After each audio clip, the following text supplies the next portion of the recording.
આપણી સાથે છે પંચમહાલ જિલ્લાના સમાહર્તા શ્રી આશિષ કુમાર સાહેબ. ઘણી બધી એક્ટિવિટી દેખાઈ રહી છે, પણ હજુ કન્ફ્યુઝ છે કે થવાનું છે શું.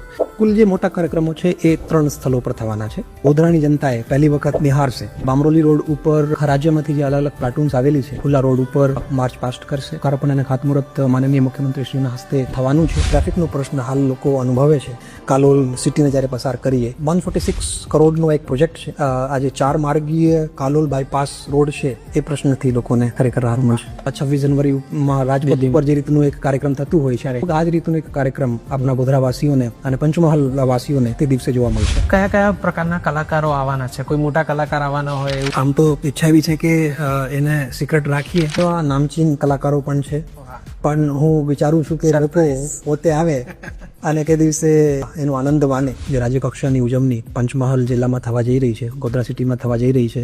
અને એવું હોય છે કે આમાં પાસ હશે, એન્ટ્રી કોઈ ફી હશે કે કઈ? એ લોકો માટેના કાર્યક્રમો છે અને જાહેર આમંત્રણ બધાને આપીએ છીએ. એમાં પાસની કોઈ જરૂરિયાત નથી. આપની ઉપસ્થિતિ વહીવટી તંત્રને ખૂબ જ એનો ઉત્સાહ વધારશે. બપોર પછી જે પરેડનું કાર્યક્રમ છે, જે સાંજે 6 વાગ્યા બામરોલી રોડ ઉપર છે, એ આપના માટે એક નવો પ્રકારનો અનુભવ રહેશે. સાંજે જે મેગા સાંસ્કૃતિક ઇવેન્ટ છે SRP ગ્રાઉન્ડ ખાતે છે, એના માટે હું આપ બધાને ખૂબ આમંત્રણ આપું છું.